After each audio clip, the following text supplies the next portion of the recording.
The morning sun cast long shadows across the training grounds of Fort Campbell as Sergeant First Class Marcus Bulldog Rodriguez finished his third-mile run. Sweat dripped from his weathered face, but his breathing remained steady. 20 years in the Green Berets had taught him that physical limits were just suggestions waiting to be broken. He checked his watch and cursed softly. The briefing was in 10 minutes, and something about this one felt different. The brass had been unusually tight-lipped, and when generals started whispering, it usually meant someone was about to have a very bad day. Rodriguez jogged toward the briefing room, his combat boots echoing against the concrete. Inside, he found his team already assembled. Staff Sergeant Williams, the team's communications expert whose fingers could make any radio sing. Sergeant Thompson, their medic who could patch up anything from a paper cut to a sucking chest wound. Sergeant Baker, their demolition specialist who treated explosives like fine art. And Sergeant First Class Chen, their sniper whose patience was as legendary as his aim. The lights dimmed as General Patterson entered, followed by a man in a suit that screamed government spook. Rodriguez had seen enough CIA types to recognize the breed, but what caught his attention was the third figure, a woman in what looked like a military uniform, but made from materials he'd never seen before. The fabric seemed to shimmer with an otherworldly quality. "Gentlemen," General Patterson began, his voice carrying the weight of disbelief, "what I'm about to tell you will challenge everything you think you know about our place in the universe." The woman stepped forward, and when she spoke, her accent was unlike anything Rodriguez had ever heard. "My name is Commander Zara Keth of the Terran Defense Coalition. 3 months ago, your planet was contacted by what you might call aliens. We are humans too, but our ancestors left Earth over 2,000 years ago." Williams let out a low whistle. Thompson shook his head slowly. Baker just stared. Chen remained perfectly still, as always. "The Galactic Empire controls this sector of space," Commander Keth continued. "They've been watching Earth for decades, waiting for you to develop faster than light travel. Their standard protocol is integration. They absorb new species into their empire as worker castes." Rodriguez felt a cold knot forming in his stomach. "Let me guess, they're not exactly asking nicely." "The Empire operates on a strict hierarchy," the CIA operative spoke for the first time. "Every species has its place. Humans from the colonies rank somewhere between livestock and janitors. They expect Earth humans to accept the same status." Commander Keth's expression darkened. "What they don't understand is that Earth humans are different from us. We colonists left during peaceful times, selecting for cooperation and compliance. But you..." She looked directly at Rodriguez. "You're the descendants of those who stayed and fought. You've never stopped fighting." General Patterson activated a holographic display that materialized above the table. Rodriguez had heard rumors of such technology, but seeing it in action was something else entirely. The image showed a massive ship, kilometers long, bristling with weapons that looked like they could crack planets. "The Empire sent an advance delegation to negotiate Earth's surrender," Patterson said. "Tomorrow they land in Washington, D.C. The President will meet with them, and according to our intelligence, they expect humanity to capitulate within hours." Rodriguez leaned back in his chair. "Sir, with all due respect, what exactly do you expect 5 Green Berets to do against an interstellar empire?" Commander Keth smiled, and there was something predatory in her expression. "The Empire's negotiation team includes High Admiral Vextar, the architect of their expansion policy. He's the one who designed the protocols for breaking new species. If something were to happen to him, the Empire's expansion in this sector would be severely disrupted," the CIA man finished. "Their military doctrine relies heavily on psychological warfare and overwhelming displays of force. They've never encountered organized resistance from a primitive species." Thompson spoke up. "Ma'am, I hate to point out the obvious, but we're talking about aliens with starships, and God knows what kind of weapons. How exactly are we supposed to get close to this admiral? Commander Keth touched a control on her wrist, and the hologram changed to show the interior of what looked like a government building. The delegation will be staying at the Hay Adams Hotel, 5 blocks from the White House. High Admiral Vextar believes humans are so far beneath him that he won't even activate his personal shields. To him, we're no more dangerous than house pets. Rodriguez studied the building layout, his tactical mind already working. Security? Imperial Guard, Keth replied. Elite soldiers who've conquered dozens of worlds. Each one is enhanced with cybernetic implants, powered armor, and weapons that can punch through tank armor. Baker perked up at the mention of armor. What kind of explosives are we working with? That's where it gets interesting, the CIA operative said, producing a metallic cylinder the size of a soda can. This contains a small amount of antimatter, courtesy of our colonial friends. 1 gram can level a city block. Rodriguez felt his eyebrows climb toward his hairline. Jesus Christ. How much antimatter are we talking about? 0.001 grams, Commander Keth said. Enough to create a very localized, very thorough explosion. The beauty is that Imperial sensors won't detect it as a weapon. To them, it looks like a primitive chemical battery. Williams was studying the technical specifications on the hologram. What about extraction? You don't extract, General Patterson said quietly. This is a one-way mission, soldiers. The room fell silent. Rodriguez looked at each of his men, seeing the same calculation in their eyes that he was making. They'd all volunteered for missions where survival was unlikely, but this was something else entirely. Chen finally spoke, his voice calm and measured. Sir, are we talking about starting a war with an interstellar empire? Commander Keth's smile turned cold. Sergeant, the Empire has been at war with humanity since the moment they decided we were inferior. They just haven't told you yet. Rodriguez stood up and walked to the window, looking out at the soldiers training in the distance. Young men and women who had no idea that tomorrow everything might change. He thought about his daughter, finishing her sophomore year at college. She wanted to be a teacher, to help kids learn and grow. What kind of galaxy would she inherit? Sir, he said, turning back to face the room. Assuming we can somehow get past alien super soldiers and kill this admiral, what then? Won't they just send more ships? The Empire's greatest strength is also its weakness, Commander Keth explained. They've conquered so many worlds that they're spread thin. This delegation represents a significant investment of resources. If it fails spectacularly, if they lose face, other species might start getting ideas about resistance. The CIA operative nodded. Our psychological warfare experts believe that a successful assassination would send shockwaves through their entire power structure. The Empire rules through fear and perceived invincibility. Crack that perception. And suddenly everyone remembers they have teeth, Rodriguez finished. He understood the game now. This wasn't just about killing one alien. It was about proving that humans wouldn't go quietly into whatever cage the Empire had prepared for them. Thompson raised his hand like he was back in school.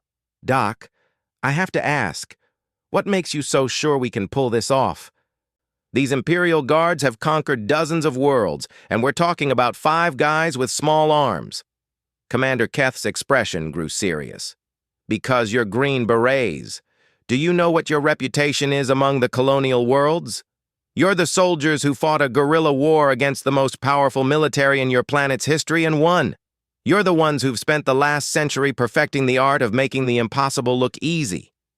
She gestured to the holographic display, which now showed footage of various military operations. Rodriguez recognized some of them. Raids he'd been on, missions that officially never happened. The Empire has technology, Keth continued. But they've forgotten what it means to fight for something.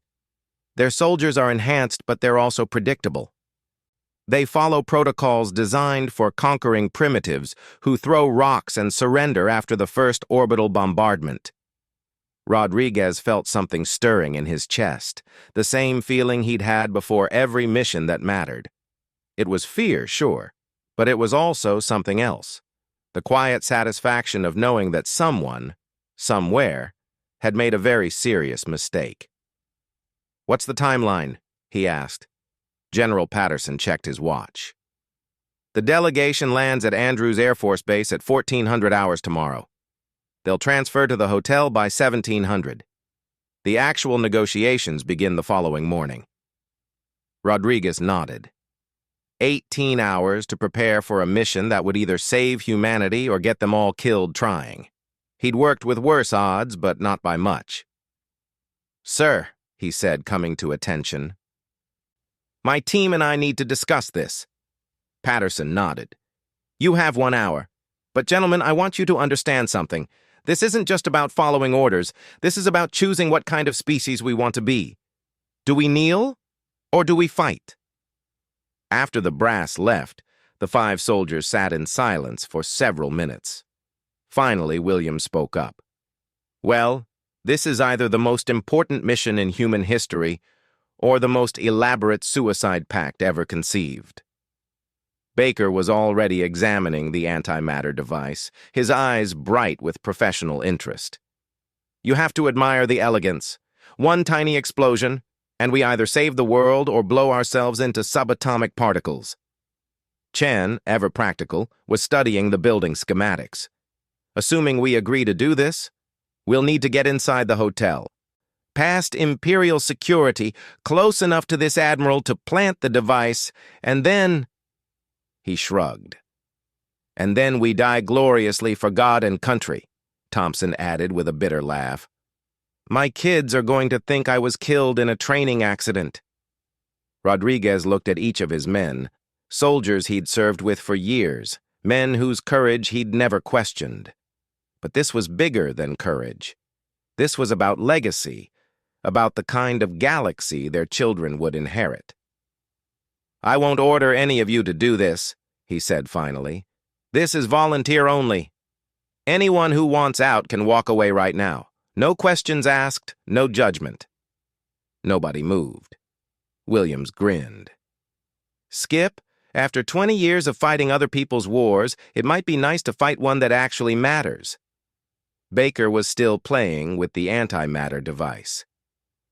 "Besides, how often do you get to blow up aliens? This is like every sci-fi movie I watched as a kid." Thompson nodded slowly. "My grandfather fought in World War II.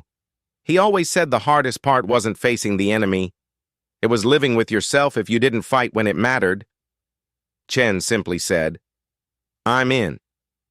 Rodriguez felt something settle in his chest, a kind of peace he hadn't experienced since his first combat deployment.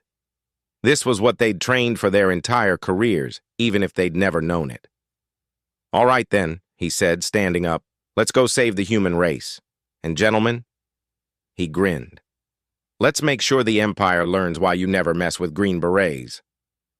The Hay Adams Hotel stood like a monument to human ambition against the Washington, D.C. skyline.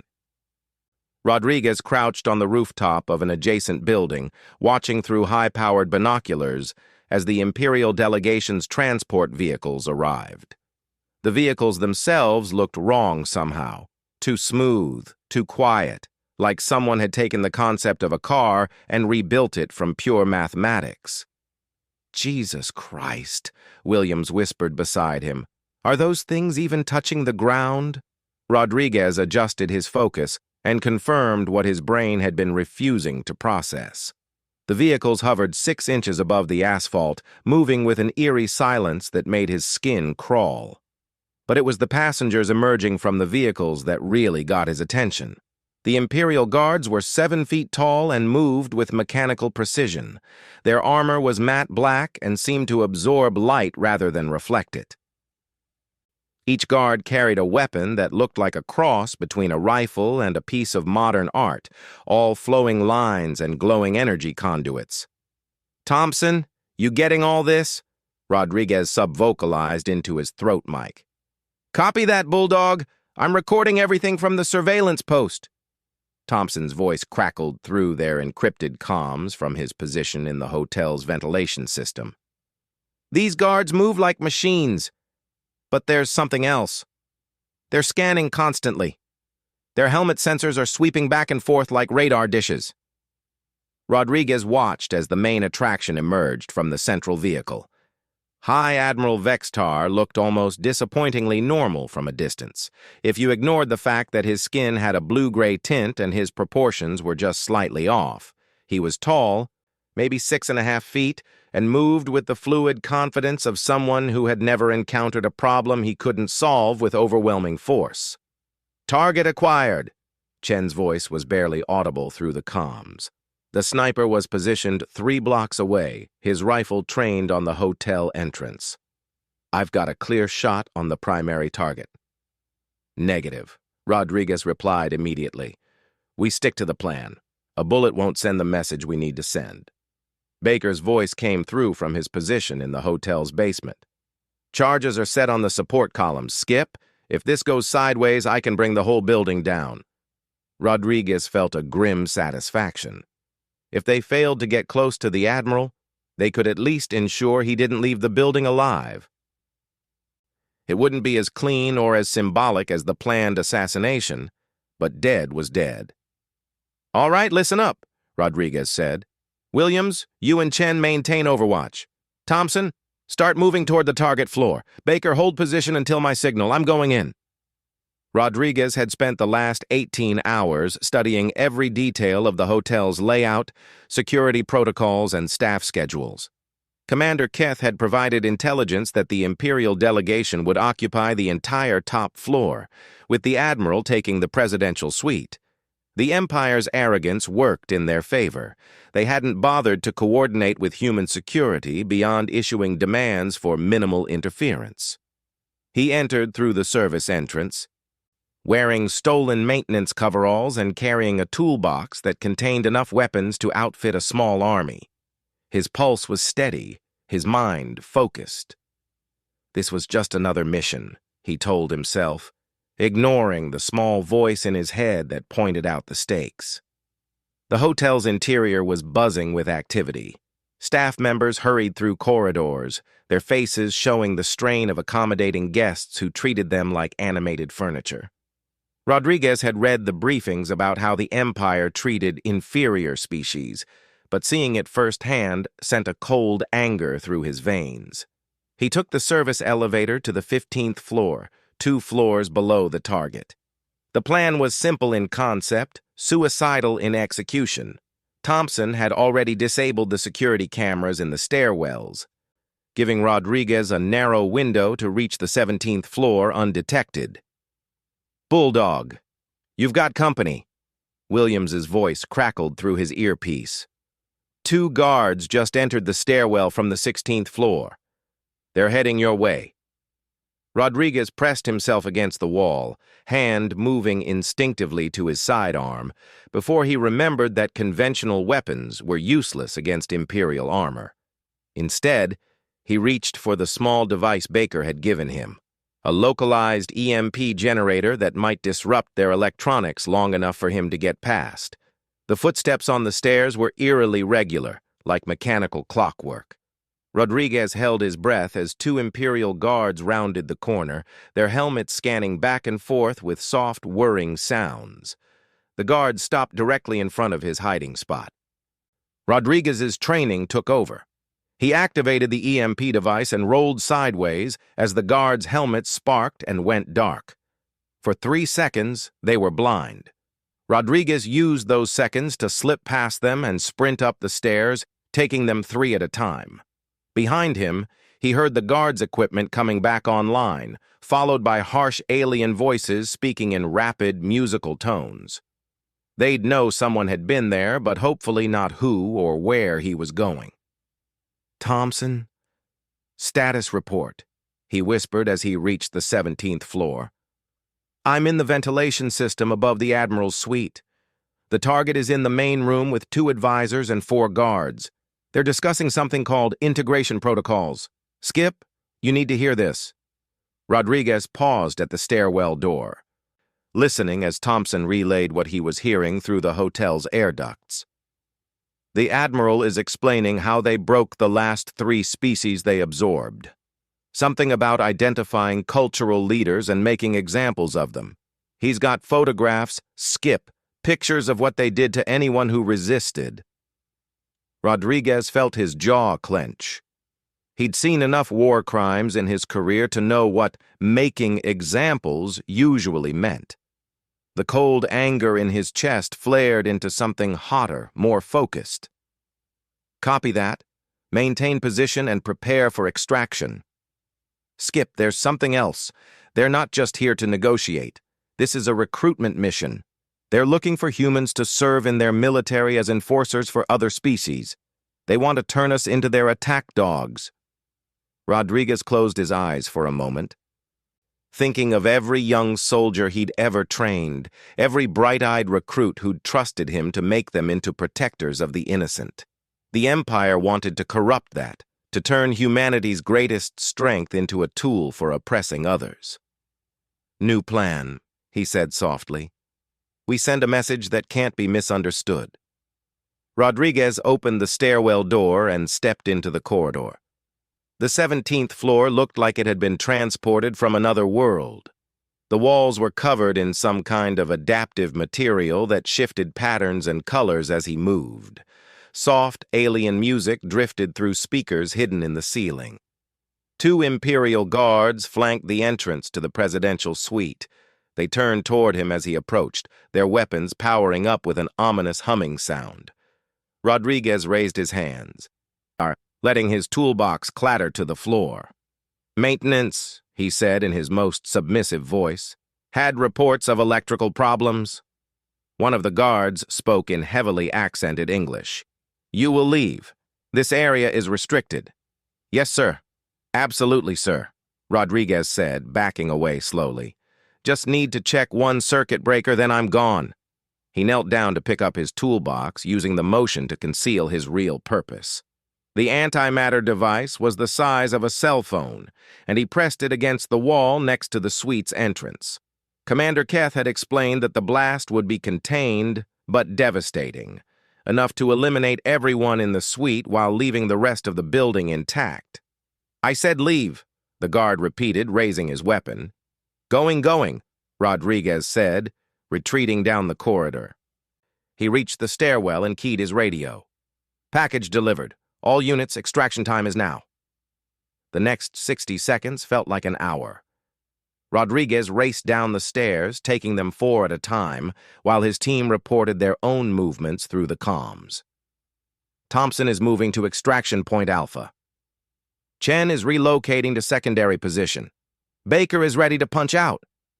Rodriguez burst through the hotel's rear entrance, just as Williams's voice crackled through his earpiece. Detonation in 10 and 9, 8. The explosion was smaller than Rodriguez had expected, but infinitely more final. A brief, brilliant flash lit up the 17th floor windows, followed by absolute silence. No shockwave, no falling debris, no screaming sirens, just silence. Then the screaming started. Not human screaming, something else, something that sounded like machinery being torn apart, mixed with the death cries of something that had never expected to be vulnerable. The sound was coming from the remaining Imperial guards throughout the building, and Rodriguez realized with cold satisfaction that they were experiencing something they'd probably never felt before. Fear. All units report, he said as he jogged toward the extraction point. Thompson is clear. Chen is moving. Baker is... Oh, shit. Rodriguez's blood went cold. Baker, report. Williams's voice cut through the static. Bulldog, we've got Imperial reinforcements landing on the roof. It looks like an entire company of their elite troops. Rodriguez looked up to see sleek aircraft descending from the sky like angry hornets. Each one disgorged a squad of Imperial guards who immediately began securing the building perimeter. New plan, Rodriguez said, his mind racing through tactical options. We don't run. We finish this. Skip? What are you talking about? Thompson's voice was strained. The mission is complete. The target is neutralized. The mission was to send a message, Rodriguez corrected. and the message isn't complete until every Imperial soldier on this planet understands what happens when you underestimate humans. He could almost hear Chen's smile through the radio. I've got clear lines of fire on the aircraft pilots. Give me the word. Williams was already moving. I can jam their communications if I can get to the transmission array on the adjacent building. Baker's voice came back strong. I've got enough explosive charges to turn this whole block into a crater. If we're doing this, let's do it right. Rodriguez felt a fierce pride in his team. These soldiers who could have fled but chose to stay and fight. This was what the Empire didn't understand about humanity. They weren't just getting a new slave species. They were inheriting a war. All right, Green Berets, he said, checking his weapons one final time. Let's show these bastards why Galactic Soldier Rule Number 1 exists. Williams, kill their comms. Chen, start dropping their air support. Baker, prepare the fireworks. Thompson, find whatever's in charge of this operation and paint a target on it. What about you, Skip? Thompson asked. Rodriguez smiled as he watched Imperial troops pouring out of their aircraft, confident in their superiority. Certain that they were dealing with primitives who would scatter at the first sign of real resistance. Me? I'm going to walk up to their commanding officer and introduce myself. I figure it's about time someone welcomed these bastards to Earth properly. The war for humanity's future was about to begin, and Rodriguez intended to make sure it started with a lesson the Empire would never forget. They'd come expecting to negotiate with inferiors. Instead, they were about to learn what happened when you picked a fight with the descendants of a species that had turned warfare into an art form. The Green Berets were about to give them a master class in human ingenuity, determination, and the art of making the impossible look easy. 6 months later, Rodriguez stood in what used to be the Pentagon's main briefing room, now converted into humanity's first interstellar command center. The walls were lined with displays showing fleet movements across a dozen star systems, and the air hummed with the quiet efficiency of a species that had learned to think in 3 dimensions. He wasn't Sergeant First Class Rodriguez anymore. The rank structure had been completely reorganized when Earth officially joined what the media had dubbed the Terran Resistance Alliance. He was now Colonel Rodriguez, commanding officer of the 1st Terran Special Operations Group, and the man responsible for training an entire generation of soldiers to fight a war among the stars. The assassination of High Admiral Vextar had triggered exactly the chain of events Commander Keth had predicted, but on a scale nobody had imagined. Within hours of the news reaching Imperial space, 3 species in the Outer Rim had declared independence. Within weeks, 7 more had followed. The Empire's response had been swift and brutal, but also revealing. They were spread too thin to crush all the rebellions simultaneously. Colonel, a voice interrupted his thoughts. He turned to see Commander Keth approaching, but she looked different now. The pristine uniform had been replaced by battle-scarred armor, and there was a hardness in her eyes that spoke of recent combat. Commander, he nodded. How did the Rigel operation go? Her smile was predatory. The Imperial garrison surrendered after watching your former teammate Thompson perform what he called aggressive medical intervention on their commanding officer. Apparently, being treated by a human medic is now considered a fate worse than death among Imperial troops. Rodriguez chuckled. Thompson's reputation had grown considerably since that night in Washington. The Empire's warriors were enhanced, armored, and technologically superior, but they'd never encountered someone who could keep them alive while making them wish they were dead. Thompson's interrogation techniques had become the stuff of legend. Speaking of legends, Keth continued, Chen's sniper school has graduated its first class. 12 species are now represented among humanity's long-range specialists. The Rigelians are particularly enthusiastic students. Rodriguez nodded approvingly. Chen had taken to interstellar warfare like he'd been born for it. Something about the 3-dimensional nature of space combat appealed to his patient, calculating mind. His students were learning to think in terms of orbital mechanics and gravitational assists, treating asteroids and space stations like the high ground in a terrestrial firefight. "What about Baker's Demolitions Corps?" Rodriguez asked. Keth's expression turned almost reverent. "They've perfected something they're calling stellar engineering. Last week, they convinced an entire Imperial battle group to surrender by threatening to destabilize the local star. The Imperial Admiral didn't believe them until Baker provided a demonstration using the system's outer planets." Rodriguez shook his head in amazement. Baker had always been an artist with explosives, but giving him access to antimatter and stellar engineering had been like handing a master painter a brush that could reshape reality itself. "And Williams?" "Williams has become something of a folk hero," Keth replied. "His communication intercepts have prevented 6 Imperial ambushes in the last month alone. More importantly, he's been broadcasting human music across Imperial space. Their own soldiers are starting to request it." Rodriguez smiled at that. Williams had discovered that human music had an almost narcotic effect on many alien species. Imperial troops who'd spent years following orders without question were suddenly asking philosophical questions about freedom and individual expression. The Empire's psychological warfare specialists had no countermeasures for jazz fusion and rock ballads. A new voice interrupted their conversation. "Colonel Rodriguez?" Rodriguez turned to see a young woman in the uniform of the Terran Space Force. She couldn't have been more than 20, but she wore the insignia of a lieutenant commander and carried herself with the confidence of someone who'd already seen combat. "Lieutenant Commander Sarah Rodriguez," she said with a slight smile. "I believe you're my father." Rodriguez felt his world stop. Sarah was supposed to be finishing college, supposed to be teaching kids about literature and history.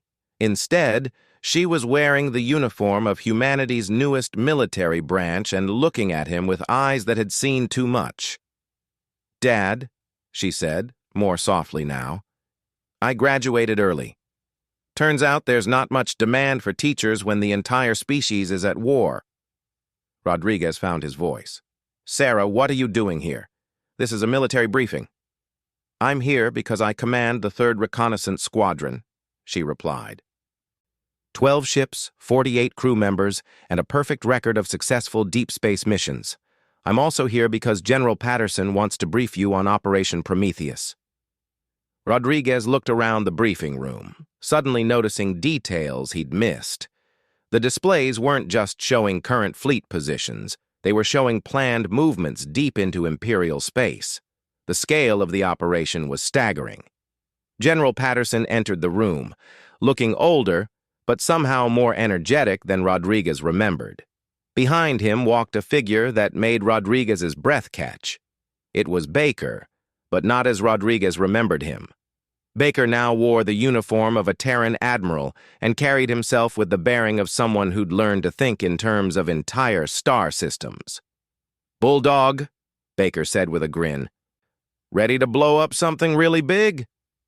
"How big are we talking about?" Rodriguez asked cautiously.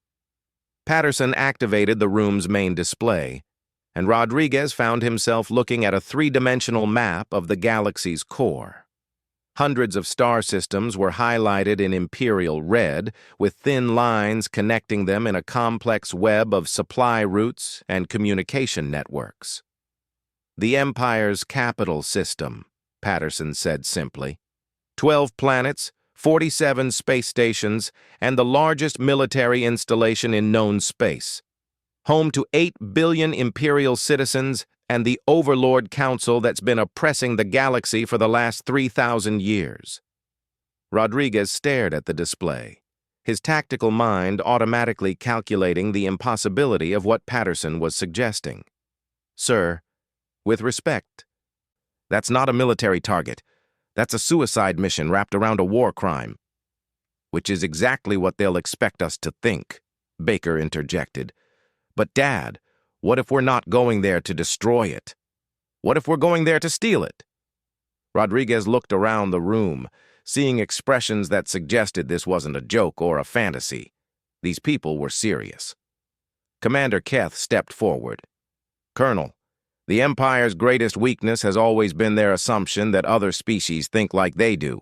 They assume we want to conquer and rule, to build our own empire in their place."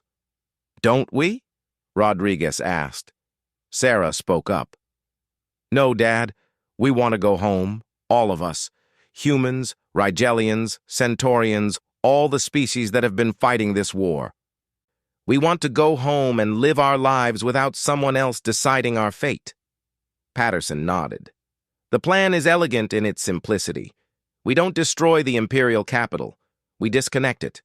Williams has figured out how to sever their faster-than-light communication network. Without instantaneous communication, an empire spanning thousands of light years becomes a collection of isolated systems." Rodriguez was beginning to understand the scope of what they were proposing. "And then?" "Then we leave," Baker said. "We take our ships, our people, and our allies, and we go back to our own worlds.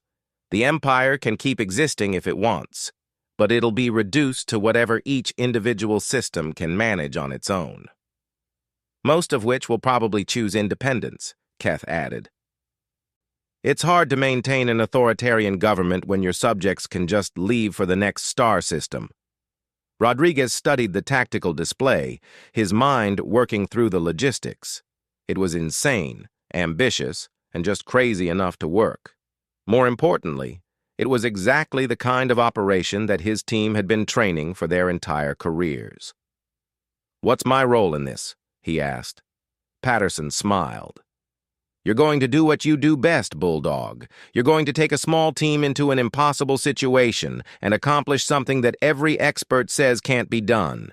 Specifically, you're going to infiltrate the Imperial Palace and convince the Overlord Council to surrender." Rodriguez laughed despite himself. "Sir, I'm a soldier, not a diplomat." "No," Sarah said quietly. "You're the soldier who killed High Admiral Vextar with 5 men and a borrowed bomb. You're the symbol of human resistance across half the galaxy. When Imperial soldiers have nightmares, they dream about Green Berets coming for them in the dark." Rodriguez looked at his daughter, seeing not the child he remembered, but a warrior who'd found her own way to serve. Around the room, he saw the faces of people who'd chosen to bet everything on a plan that sounded like science fiction, written by someone with a death wish. "All right," he said finally. "When do we leave?" Baker's grin was answer enough. 3 weeks later, Rodriguez found himself in the command center of the Terran flagship Indomitable, watching as the largest military operation in human history unfolded across his tactical displays. 6,000 ships from 47 different species were moving toward the Imperial capital in a coordinated assault that would have been impossible 6 months earlier. The irony wasn't lost on him. The Empire had created this alliance by teaching humanity to fight among the stars. Every species that had joined the Resistance had learned from human tactical doctrine, human determination, and human refusal to accept defeat. "Colonel," Williams's voice crackled through the comm system, "I'm reading massive communications traffic from the Imperial capital. They know we're coming." "Good," Rodriguez replied. "Time to show them what happens when you break Galactic Soldier Rule Number 1. The battle for the galaxy's future was about to begin, and Rodriguez intended to make sure it ended with a lesson the Empire would never forget, if there was anyone left to remember it. They'd wanted to turn humanity into their attack dogs. Instead, they'd created something far more dangerous, teachers who specialized in showing other species how to be free. The Green Berets were about to give the galaxy its final lesson in human ingenuity, and this time, the entire universe would learn why you never mess with soldiers who fight for something bigger than themselves.